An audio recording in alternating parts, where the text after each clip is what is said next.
And welcome back, everyone. Welcome back to something a little bit different, something a little bit special. Welcome to a viewer replay cast. We just wrapped up with the KSL, with the Korean StarCraft League, and it was a banger of a tournament, a banger of a finals as well. It went the distance, went all the way to the ace match. I recommend the VODs if you missed out on those finals. We're done with that for now. We're here with some replays submitted by the people in the chat. It said, oh my god, El Pollo Loco, papi. Thank you so much, Chicken Man, for gifting us up with the chat to the community to mutation. Thank you so much. Thank you, God, papi, God. Do appreciate the support, Chicken Man. Do appreciate it. I hope you enjoyed yourself. Hope you enjoyed the finals as much as we did. Hope you had a great cast over on your channel. Again, shout out to Chicken Man. Shout out to Dave Testa as well. Without them, KSL would not be possible. They are the minds, the brains, the people behind the Korean StarCraft League. So thank you. Thank you so much for all that you do for the community as well. Thank you. As we are settling into some viewer replays, again, we have three replays so far. 3 replays have been redeemed, and we're going to be jumping into some Zerg action. Now, for those that are curious, you can see here already, we have our first matchup, NightPhoenix versus MightyThor. NightPhoenix is usually a Protoss, is a Ukrainian Protoss player, but has been off racing as Zerg, and did decide to share a couple of those Zerg replays. Oh boy. I'm uncertain as to the level of Zerg. It looks like the Zerg is around 5.5, around 5.5k, maybe a little bit above, maybe a little bit below, but around that level. So it is GM, it is low GM here, and yeah, we're gonna be jumping into our first ZvP with NightPhoenix and MightyThor. Let's go. Let's go. Yeah, papi, yeah, exactly. We are jumping in again. 3 matches in total for the time being. We'll go over as many of your replays as we can before we settle back and before I can get some food. Not gonna lie, I'm a little bit hungry, papi. A little bit hungry. But here we go. We're jumping into game number 1 and spawning in the top right hand corner of Ghost River, we have our red Zerg player, usually Protoss, but now red, now Zerg. We have our Ukrainian Zerg player representing Astronaut Esports. It is NightPhoenix. And spawning in the top left hand corner, we have his opponent. We have the blue Protoss. It is MightyThor. Here we go. I want to say that the name MightyThor, I recognize it from somewhere. I'm here. Let me actually just double check. MightyThor. I think I've casted MightyThor before, but I might just be seeing things. Just quickly checking Wikipedia. Okay. Now I'm thinking of okay, well, good. I was like, I'm pretty sure I've seen the word Thor in StarCraft. I was thinking of the Berserker Esports Team League. They do have like different divisions. They have like the Thor division. They have the like Valhalla division. They have the Valkyrie division. They have like all these divisions for the Team League. So I think that's what I was thinking of. Okay, we're good. Like I think I've heard that name before. But now we're settling in. It is going to be a more aggressive opener. It's going to be a gas first. Gas pool opener here by NightPhoenix. Of course, embracing that hatchery a little bit later. NightPhoenix is a Nuwu, is a bit of a weeaboo, and is a Rem enjoyer. I imagine that's referring to ReZero, I think. I think NightPhoenix has spoken of that before. But hold on. I got you covered. Bam. There we go. That is a Rem enjoyer. Does love their waifus. I understand. ReZero is one of those animes that I started watching and it was really good, but I never like dove into it. I should get back to it. I've seen like the first like 2 or 3 episodes and I liked it. I liked what I saw. It was good, but yeah, never finished it. Smurge, papi, smurge. As we are going to be settling in again with the faster gas, it's going to be a faster link speed. We're rushing into a lair. Oh my god, we're rushing into lair. Second gas as well. And I imagine we might be embracing something a little bit more chaotic here. I do oh my, a Nidus Swarm. Okay, going for a Link Queen Nidus all in this early on. Do we even have that much to work with? I'm not so sure. There is an Overlord poised outside the natural. Likewise, an Overlord in the main base as well. We have vision all over the place, and we are preparing for the wrong thing. 2 gateways, 2 shield batteries. We saw the early gas. We saw the lair. We are misreading this. We assuming it's going to be like a roach push or something. This is a big reaction. An overreaction here to something that is not quite coming. Not towards the natural. Again, we have a pretty defensive setup here, but with the help of the NightPhoenix, we can avoid it. We can just bypass this wall entirely. Aye, aye, aye. Yeah, here we go. NightPhoenix into the main base. And there's not much in the main to speak of. There's... Uh-oh. Link Speed about to finish up as well. This is actually really nicely lined up. The Link Speed plus the NightPhoenix as Link Speed is finishing up just now. And here come the Links into the main. Links, they flood into the main base. Likewise, the NightPhoenix here on the right-hand side as well. We do go for the pylon. The pylon's going to be shut down. We're down to 1 gateway. Sorry, 2 gates. And we do manage to warp in just in time. Nice warp in. Links, they go for the middle line. Nice positioning here with the adept. We do reduce the surface area. And one probe is going to be going down. But not much more than that. We're holding. Pretty impressive. That was 3 probes falling in total. Lings have... but they do rotate over towards the low ground. Shield batteries under fire. The pylon as well. And we're pulling Thor apart. Aye, aye, aye. Yeah, the pylons are exposed. We are repowering the main. The main gateway has been repowered. NightPhoenix being shut down, and the Lings, they still have control of the low ground. Oof. Depowering everything.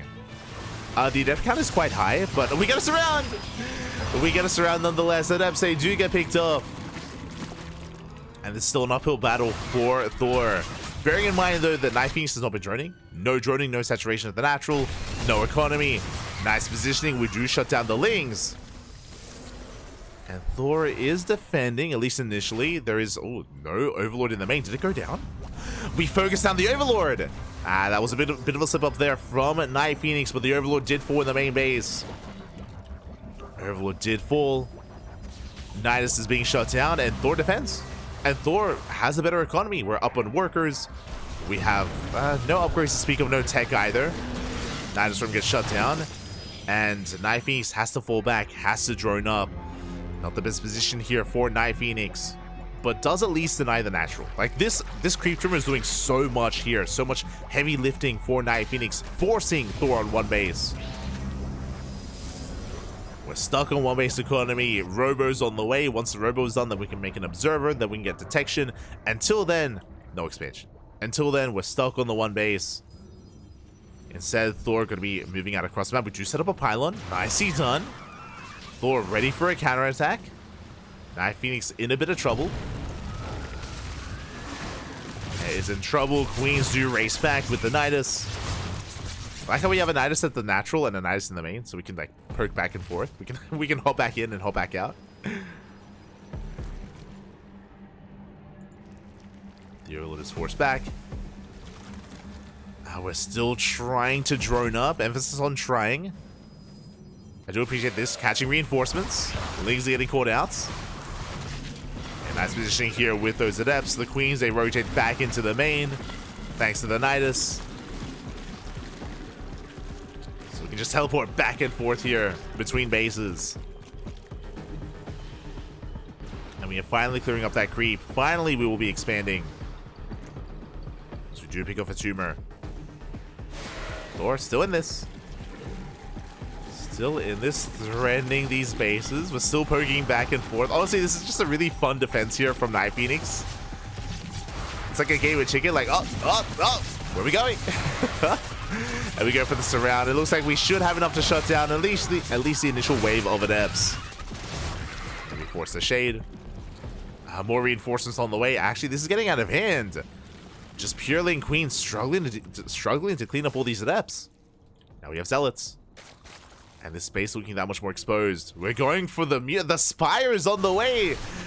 I remember seeing a screenshot, actually. I'm pretty sure NightPhoenix posted a screenshot of this game. I know what's coming.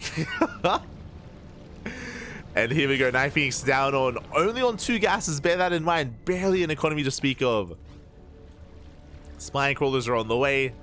And here we go. Thor pushing in with a massive supply lead. Lings, they engage. They're going to be completely shut down. Yeah, Lings are falling. The queens are exposed. We have to get the hell out of here. The queens.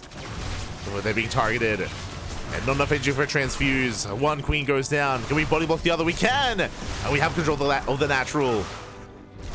The queens, the Lings, they all fall. The base as well. But what's important right now is we're buying time. We're buying time for the mutas.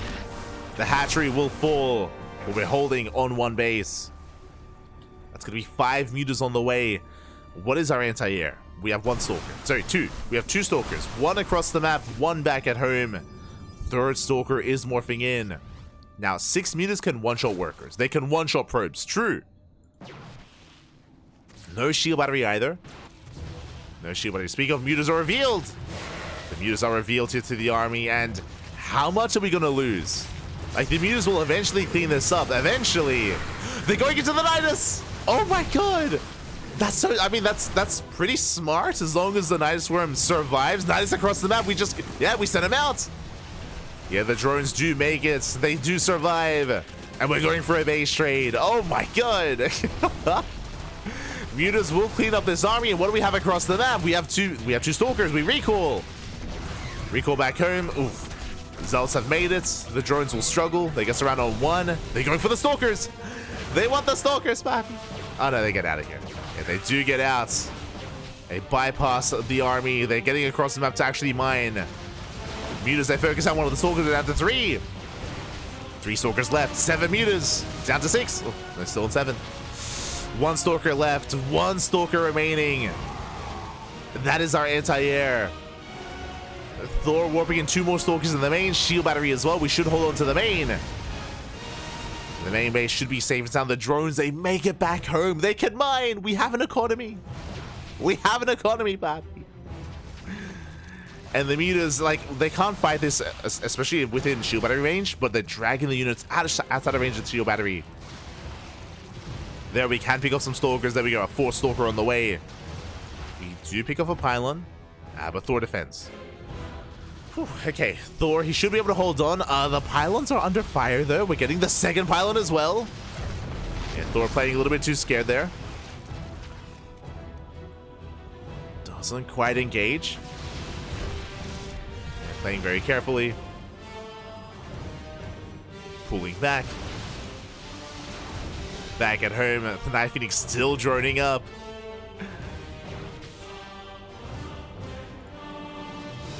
Hold on, I got a message.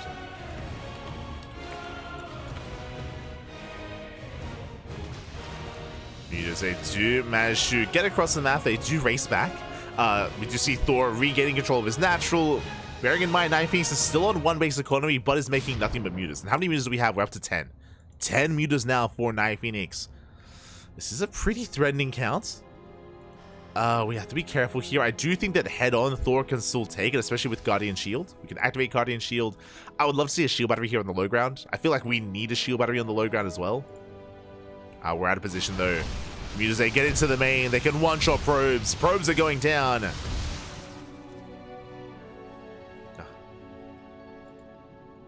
Do catch out how many? 19 probe kills so far. Ugh. Wreaking havoc here in the main, catching even more workers. We have the overcharge. The overcharge means nothing. We still one-shot. Thor can barely keep up. Not like this. And again, still no shield battery on the low ground, so we can drag the army out of shield battery range. And Thor is down to 11 probes. We catch a stalker. Down to 12 mutas. And focusing on the economy, focusing on more probes. Back at home, NightPhoenix is expanding. Oh, bleeds out a couple more mutas. Getting down to 10. 10 mutas left. That was not the best trade here for NightPhoenix. Again, like in a head-on fight, we can go toe-to-toe, but yeah, we avoid the stalkers. We get another couple of probes. GG gets called, and it looks like NightPhoenix will take the game. GG. Oh my god. We were so dead. NightPhoenix was out of it, papi. But really smart moves, to be honest. Winding it back, like going for the Nidus, right? Going for the Nidus across the map to save the drones. I was almost certain that as the mutas were popping out, we would eviscerate the economy and cripple NightPhoenix and go for a base trade, but no, the drones, they survived, they got across the map, they forced the recall, then the drones were able to evacuate and go back home and resaturate and re-drone. It was crazy. It was crazy. The movement specific, like the United Swarm and the workers were the most impressive thing to me. Like the mutants did well for themselves, but like, again, we averted disaster by saving as many drones as we did. It was crazy. GG.